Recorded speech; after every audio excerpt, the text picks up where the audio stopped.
우리 사람이 살면서 많은 고통과 아픔을 경험하게 됩니다. 그런데 그 중에서 가장 큰 고통이 있다면 아마도 외로움이 아닐까라는 생각이 듭니다.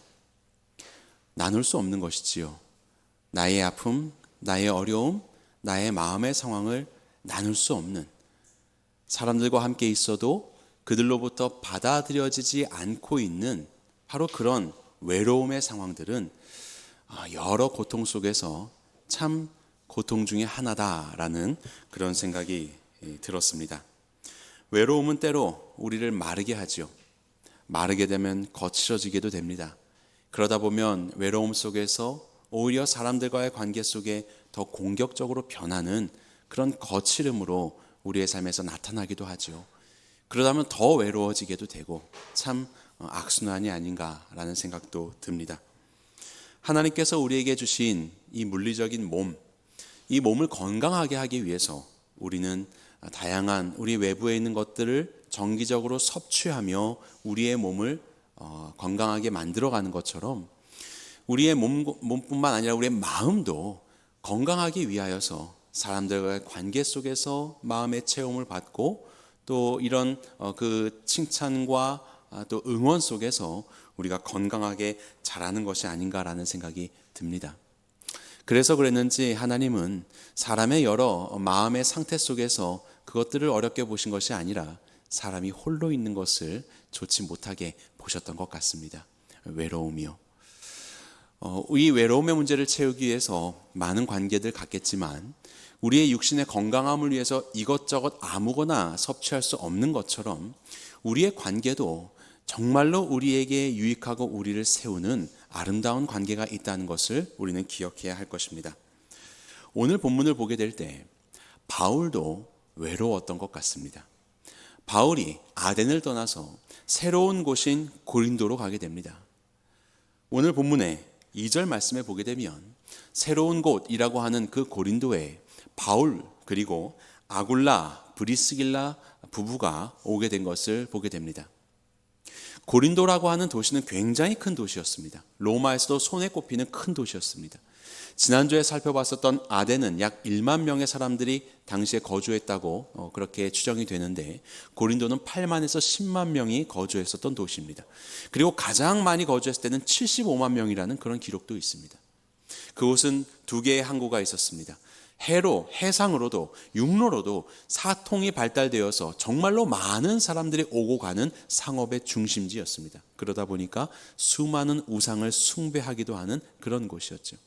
고린도인이라고 이야기하는 그 말이 관용적인 표현으로서 방탕하고 부도덕한 사람을 의미하게 되는 것도 고린도가 가진 겉으로 보기에는 굉장히 부강하고 그리고 번영한 도시였지만 그 안에 있는 우상 숭배와 각종 타락한 모습들이 있었기 때문이라고 생각이 듭니다. 바로 이러한 도시에 바울이 오게 되었습니다. 본문의 1절을 보게 되면 아덴을 떠나서 고린도로 왔다라고 했는데 아덴, 우리 지난주에 살펴봤죠. 아테네라는 도시지 않았습니까? 아테네 도시야말로 사실 바울하고는 좀 걸맞는 곳 아닙니까? 그가 쌓은 학식을 가지고 기독교의 신앙을 변증할 수 있고 그가 말하는 그 모든 변증들을 들을 수 있는 귀와 마음을 가진 자들, 그 식견을 가진 자들, 이런 자들이 아테네라는 그 지식의 도시 아니었겠습니까? 그런데 너무나도 놀랍게도 바울은 아덴에서 얼마 머물지 않습니다. 몇 주 안 있었던 것 같습니다. 더 신기한 것은 무엇이냐면 바울이 지금까지 1차와 2차 선교 여행을 행하면서 그를 적극적으로 박해하던 곳이 모든 도시였습니다. 처음으로 파송을 받아서 갔었던 구브로 섬에서 그들을 적극적으로 반대했었던 마술사 엘루마, 시몬을 만나게 되지 않았습니까? 그 이후로 비스디아, 안디옥이나 이고니오냐, 루스드라, 그리고 나서 마게도를 건너가서도 빌립보, 그리고 데살로니가, 베레아는 좀 점잖은 줄 알았더니 베레아에서도 데살로니가에서 온 유대인들이 소동을 일으켜서 바울은 극심한 대적과 소동과 매맞음과 옥의 갇힘 속에서 계속해서 복음 전파 사명을 그렇게 감당했었어요. 그러다가 아덴으로 왔는데 아덴에는 그렇게 극적으로 그들을 반대하는 대적 세력이 없었습니다. 그럼에도 불구하고 바울은 아덴에 오래 머물지 않았습니다. 그리고 고린도로 오게 되었습니다. 이 정확한 이유는 알지 못하겠습니다. 하지만 미루어 짐작하건대 바울의 마음이 외로웠나 보다 이런 생각이 듭니다. 왜냐하면 당시 그리스의 북부 쪽을 마게도냐 지방이라고 이야기하고 남부를 아가야 지방이라고 이야기하는데 빌립보와 데살로니가와 베레아는 마게도냐 지방입니다. 이 지방에서 그와 함께 있었던 실라와 디모데를 남겨놓고 바울은 혼자 아래에 있는 아가야 지방 아덴으로 왔었거든요. 그 아테네로 왔었거든요. 그렇기 때문에 이 바울은 혼자였던 것입니다. 그리고 여전히 그 아덴에서 주의 복음을 증거하였지만 그들 중에서 믿는 자들은 많지 않고 바울의 그 고백이 받아들여지지 않고 있는 바로 그런 상황을 맞이하게 되죠. 그의 육신으로나 그의 마음으로나 아마도 이 아덴에서 바울은 외로웠을 것이라고 생각이 듭니다. 그리고 나서 이제 그곳을 속히 떠나서 고린도로 오게 되는데 고린도라는 도시는요, 그야말로 방탕한 도시이지 않았습니까? 신앙인에게 있어서 이곳은 참 친숙하지 않은 동네에 온 것 아닙니까? 거기에 대해서 바울은 고린도 전서에서 자신의 마음을 이와 같이 표현합니다. 내가 너희 가운데 거할 때 약하고 두려워하고 심히 떨었다. 고린도에 오게 되었을 때 그 지역에서 바울의 심정이 이랬다는 겁니다. 너무나도 약해져 있고 너무나도 두렵고 떨리는 그러한 자기의 심령의 상태였었다라고 고린도 전서에서 그렇게 고백을 하고 있습니다. 새로운 곳으로 왔지만 여전히 그곳은 함께 할 수 있는 자가 없었던 참으로 외로운 곳이었고 이 어려움 속에서 바울은 이와 같이 두렵고 떨림 속에 있었던 것이에요. 바울뿐만이 아닙니다. 우리가 2절 말씀을 통해서도 살펴본 것처럼 이탈리아 로마에서부터 유대인 추방령에 의하여서 고린도까지 오게 된 부부가 있습니다. 아굴라와 브리스길라라는 부부이지요. 그들 역시 신앙인입니다. 이후에 보게 되면 그들은 말씀을 가르치는 사역을 감당하는 것을 보게 될 때 그들은 신실한 신앙인입니다. 아니, 신실한 신앙인이 어떻게 고린도라는 도시에 옵니까? 그렇게 방탕한 도시에서 얼마나 힘들 텐데 왜 여기까지 오게 된 것입니까? 이때가 주후 51년이라고 보고 있습니다. 주후 51년에는 고린도에서 이스트미아 제전이라는 우리의 올림픽과도 같은 그런 큰 체육 행사가 열렸습니다. 이때가 되면 온 동네에서 온 지방에서 체육 행사를 위해서 구경하기 위해 참여하기 위해 사람들이 몰려오지요. 몰려오게 되면 그들이 거주해야 되는 거주 장소가 필요합니다. 여관이 성행했을 것입니다. 여관이라는 건물이 없으면 천막이라도 지어서 생활을 하게 했겠지요. 그래서 이 당시에 이 제전으로 인하여서 많은 사람들이 고린도에 몰리게 되고 아굴라와 브리스길라는 그들이 할 수 있었던 천막 짓는 일을 할 수 있었기 때문에 고린도로 오게 되었던 것 같습니다. 생업이라고 우리 본문에는 표현이 되어 있습니다. 신앙으로는 참 칠흑과도 어둠 같은 곳이지만 그리고 잘 살고 있었던 로마에서는 황제의 칙령에 의해서 갑자기 모든 익숙함들을 다 떠나 보내고 뒤로 하고 떠나가야 하는 이런 상황 속에서 먹고 살아야 되잖아요. 할 수 있는 일은 천막인데 고린도로 사람이 몰리니 글로 갈 수밖에 없었을 것입니다. 새로운 곳으로 왔습니다. 하지만 그곳은 신앙으로나 문화적으로나 전혀 우리를 환영할 수 없는 바로 그런 도시였던 것이죠. 얼마나 외로웠을까요? 바울이나 아굴라, 브리스길라 부부나 바로 이러한 외로운 상황 속에서 익숙하지 않은 그 우상 숭배의 환경 속에 그들은 놓여져 있습니다. 그런데 놀라운 것은 무엇입니까? 하나님께서 그들을 함께 만나게 하셨다는 것입니다. 그런 외로움과 홀로 있는 상황이라고 생각하였는데 바로 그곳에는 하나님께서 인도하신 바울이 있었고 하나님께서 만나게 하신 아굴라 브리스길라 부부가 있었던 것이에요. 자, 오늘 성경책 3절 말씀 여러분들의 책으로 한번 보겠습니다. 시작. 생업이 같으므로 함께 살며 일을 하니 그 생업은 천막을 만드는 것이더라. 바울도 천막을 잘 만들었던 것 같습니다. 그의 고향이었던 다소가 천막을 만든 데 쓰였던 가죽을 생산해내는 아주 유명한 도시였다고 합니다. 그래서 이 두 사람은 할 수 있는 일이 천막이었고 그것을 위해서 같이 함께 살면서 천막 만든 일로 그들의 생업을 이어가게 되었습니다. 이것입니다. 그들이 같이 모여서 무엇을 했을까요? 그냥 천막 만들어서 돈 벌어서 먹고만 살았을까요? 아닙니다. 이들은 하나님을 신앙하는 자들이었죠. 아마도 그 외로운 상황 속에서 함께 만나게 하신 그 만남 속에서 같이 말씀을 나누었을 겁니다. 하나님이 나에게 어떻게 나타나셨는지. 아마도 바울은 다메섹으로 가는 도상에서 만났던 예수님 얘기했을 것이고, 아마도 아굴라와 브리스길라는 오순절 성령이 임하시는 그때에 각기 난 방언으로 말씀을 들은 자들이 돌아와서 증거했었던 그 복음의 말씀 가운데서 반응했었던, 그러면서 그 로마에서 신앙생활을 했었던 그런 이야기들을 나누지 않았을까라는 생각이 듭니다. 그들은 그곳에서 신앙의 교제를 하면서 다시 그들 안에 있었던 복음의 불꽃과 하나님 주신 사명의 불꽃이 타오르기 시작했던 것이지요. 바로 이것입니다. 이것이 성도의 삶이에요. 그래서 그들은 이제 이후의 말씀을 보게 되면 안식일에 바울이 회당에 가서 유대인들과 헬라인들에게 주의 말씀을 증거하는 그런 모습을 보여줍니다. 그리고 5절이 되니까 드디어 마게도냐에서 헤어졌었던 실라와 디모데가 고린도로 합류하게 됩니다. 얼마나 반가웠을까요? 그동안 할 수 없었던 그런 인간적인 교제를 나눌 수 있었겠지요. 하지만 거기서 머무는 것이 아닙니다. 하나님께서 주시는 사명을 따라서 힘을 얻은 바울이 본문의 5절 말씀, 여러분도 성경책으로 같이 읽어보겠습니다. 시작. 실라와 디모데가 마게도냐로부터 내려오매 바울이 하나님의 말씀에 붙잡혀 유대인들에게 예수는 그리스도라 밝히 증언하니. 다시 이 역전의 용사들이 모이고 하나님 안에서 신앙의 교제를 하며 하나님 주신 사명으로 다시 타올라서 예수는 그리스도라고 밝히 선명하게 분명하게 확신 있게 증거하면서 그렇게 말씀에 붙잡힌 인생을 살아가는 것이 바울의 삶이었어요. 이것이 바로 성도의 교제입니다. 인간적인 교제, 인간적인 관심에만 사로잡혀 있는 것이 아니라 서로 가운데 말씀 안에서 함께 교제함으로, 우리에게 주셨던 말씀들을 서로 함께 나눔으로 그 안에서 우리의 사명을 같이 확인하고 다시 그 불타오르는 우리의 사명을 가지고 하나님이 주시는 사명을 감당하게 되는, 바로 그것이 성도 간의 교제라는 것이에요. 우리가 코로나 때 어땠습니까?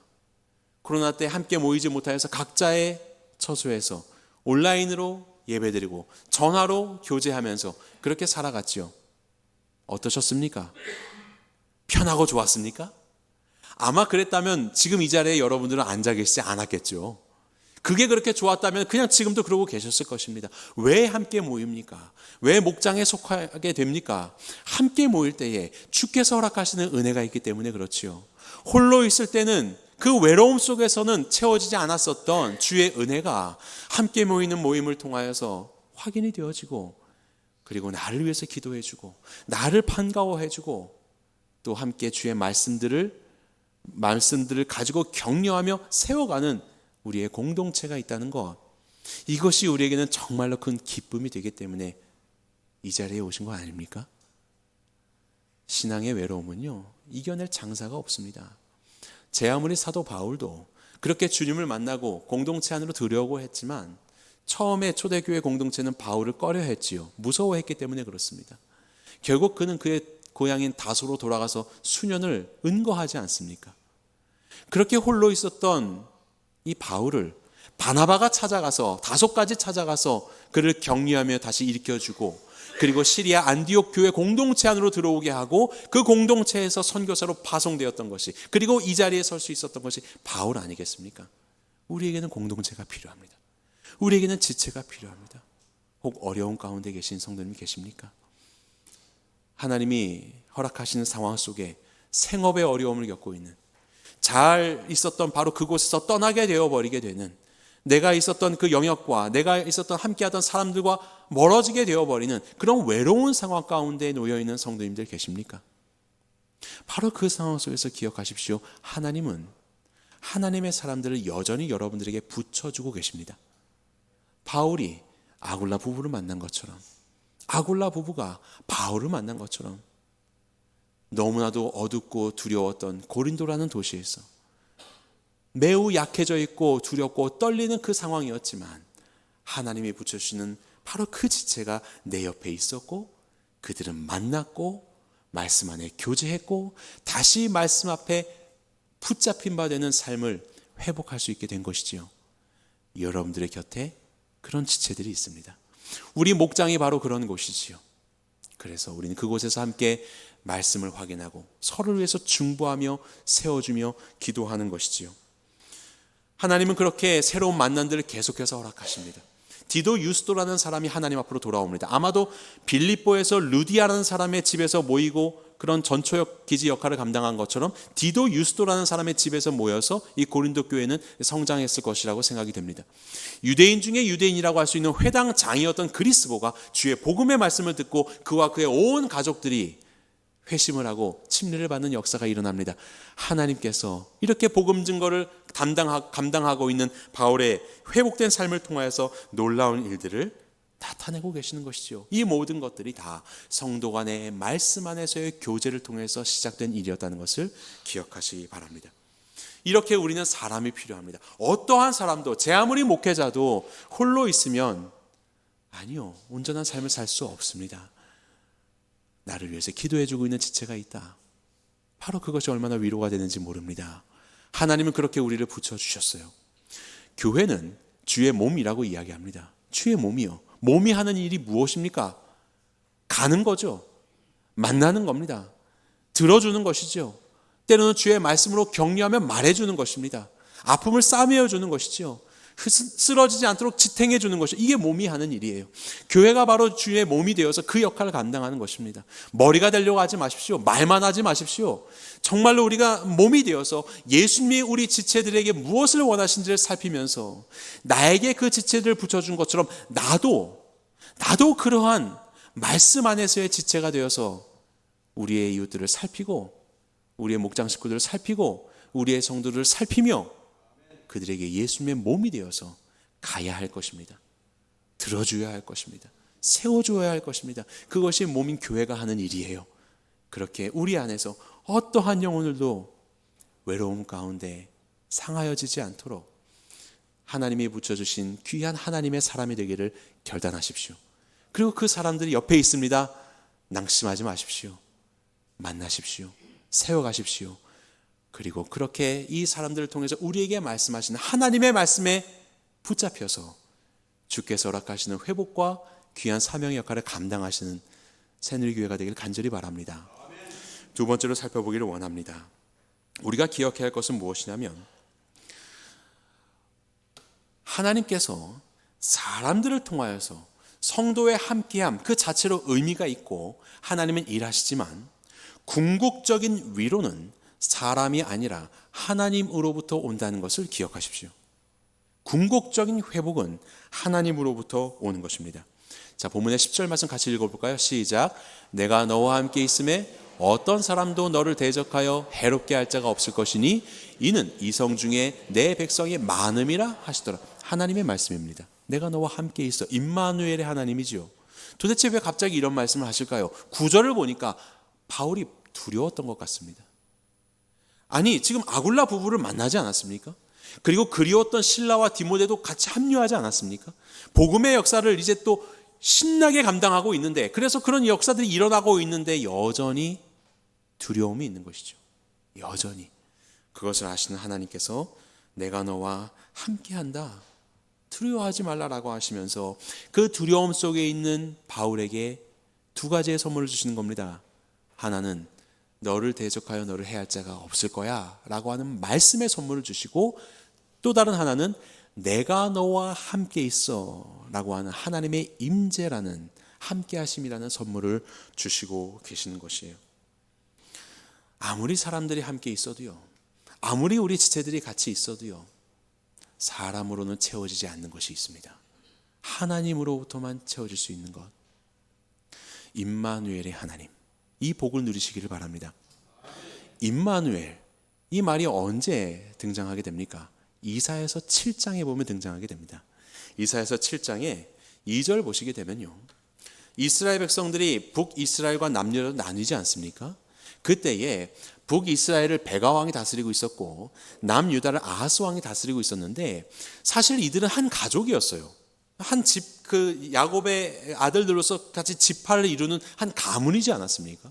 그런데 이 가족들이 이제 서로 등을 돌리고 북쪽에 있는 이 베가 왕 북이스라엘이 이웃나라, 이건 완전히 이제 이방인이죠. 아람 왕 르신과 함께 힘을 합해서 남유다를 침공하려고 하는 것입니다.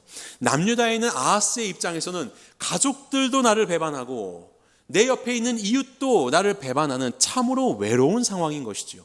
어려운 상황인 것이죠. 그때에 하나님이 이렇게 말씀합니다. 왕의 마음과 그의 백성의 마음이 어떻다고요? 숲이 바람에 흔들림같이 흔들렸더라.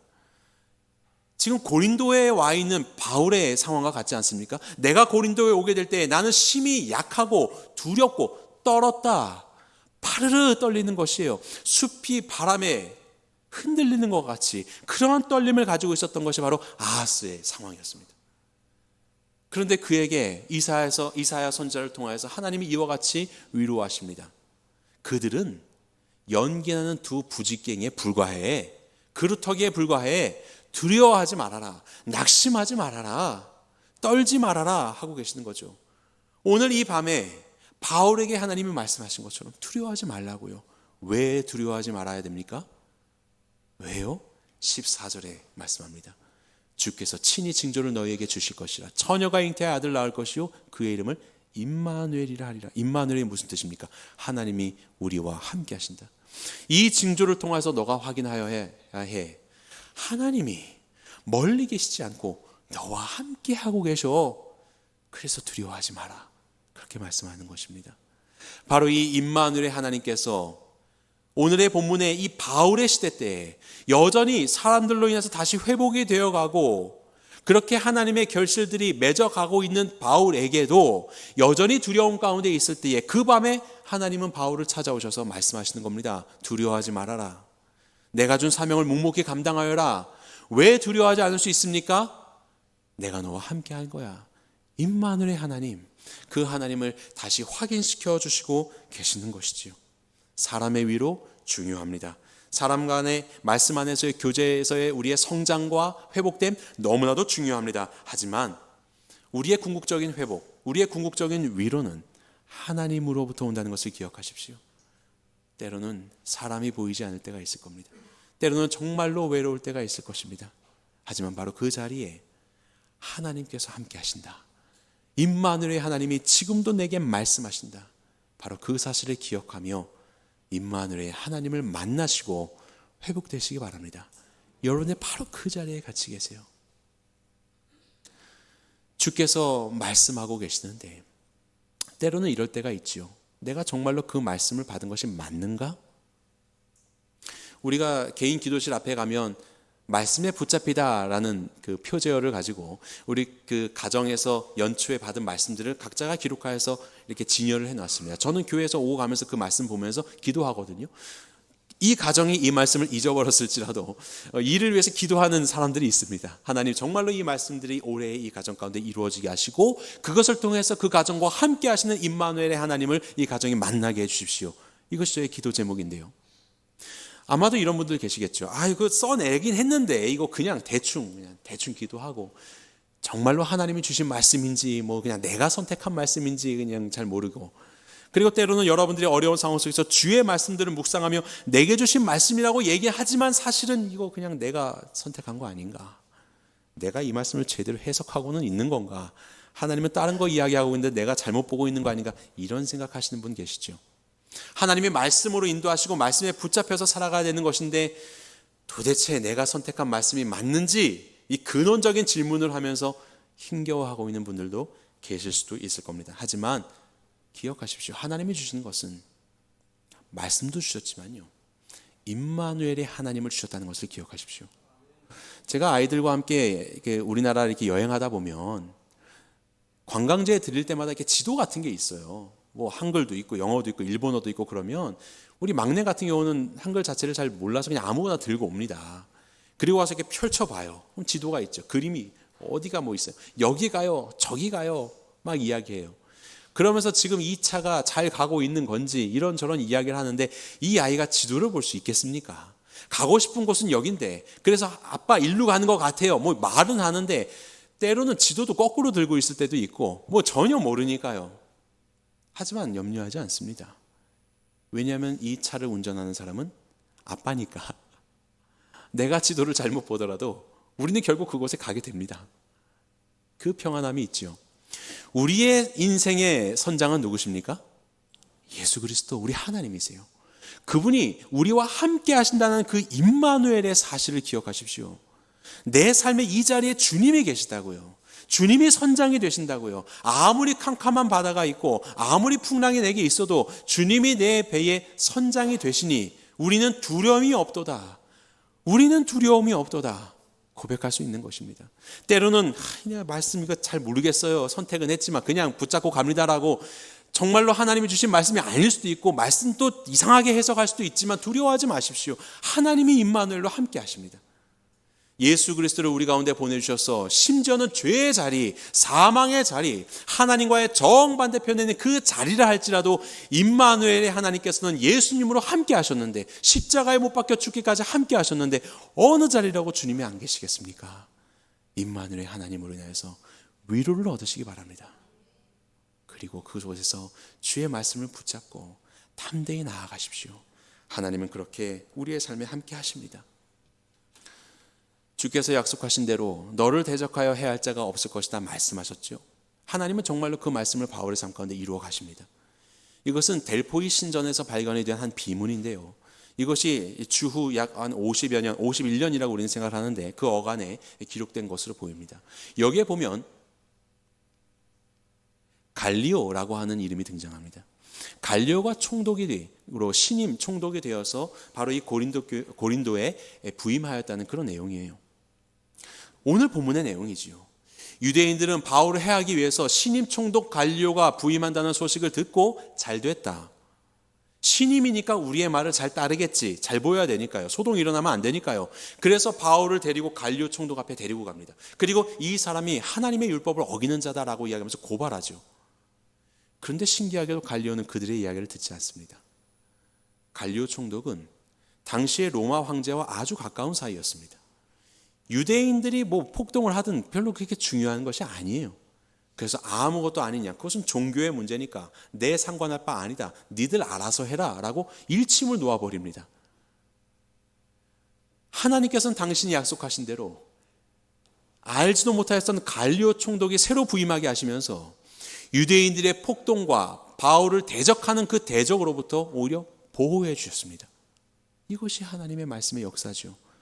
하나님은 당신이 말씀하신 대로 이 일들을 이루셨어요. 그래서 하나님은 말씀하시는 겁니다. 두려워하지 말라고요. 내가 이렇게 너를 인도할 거라고요. 내가 그 삶의 자리에 함께 하실 거라고 말씀하고 계시는 겁니다. 임마누엘의 하나님을 붙잡으십시오. 그리고 그 하나님이 오늘도 여러분들에게 말씀하고 계신다는 것을 기억하십시오. 마침내 하나님은 그 말씀을 이루어 가십니다. 신실하신 하나님의 말씀 앞에 붙들리는 삶이 되시길 간절히 바랍니다. 그런 삶을 살았던 바울은 어떻습니까? 같이 읽어볼까요? 시작. 1년 6개월을 머물며 그들 가운데서 하나님의 말씀. 놀라운 일입니다. 이전까지 바울은요 1차, 2차 선교 여행에서 이토록 오래 머문 적이 없습니다. 기껏해야 몇 주, 길어야 한 달 정도 머물렀던 것 같습니다. 각 도시마다요. 그런데 이 고린도는요, 처음에 올 때는 뭐라고 고백했습니까? 내가 심히 약하여 두려워서 떨고 있다라고 이야기하는 그 극심한 우상 숭배의 이 고린도라는 도시에서 그는 장장 18개월이나 되는 아주 긴 시간을 머물면서 하나님의 말씀을 가르치는 사명자로서 살게 된 것입니다. 어떻게 이렇게 두려웠던 도시에서 이 귀한 사명을 이 긴 기간 동안에 감당할 수 있었던 것일까요? 하나님께서 함께 하셨고 하나님께서 붙여주신 동역자들이 있었기 때문에 말씀에 함께 붙들림 바 되어서 이렇게 쓰임받을 수 있었던 것입니다. 이것이 바로 바울의 삶이에요. 우리들의 삶은 어떻습니까? 우리들의 삶은 어느 여정에 있습니까? 당장 떠나고 싶고 당장은 힘들고 낙심되고 어려운 상황 속에 있습니까? 두렵고 떨리고 심히 약해져 있는 상황 속에 있습니까? 눈을 들어서 하나님께서 붙여주신 하나님의 사람들을 발견하시기 바랍니다. 그들 가운데 함께 말씀을 놓고 기도하고 주께서 우리를 같이 세워서 인도해 가시는 그 여정을 경험하시기 바랍니다. 그리고 그 모든 상황 속에서 나와 함께 하시는, 결코 나를 버리지 않으시는 임마누엘의 하나님을 경험하십시오. 그렇게 하나님 앞에서, 주의 말씀 앞에서 붙잡힌 바 되십시오. 바로 그곳에서 여러분들이 바로 속한 바로 그곳에서 하나님의 놀라운 역사가 일어나게 될 것입니다. 이 일 가운데 쓰임받는 우리 새누리 성도님들이 되시기를 주님의 이름으로 간절히 축원합니다.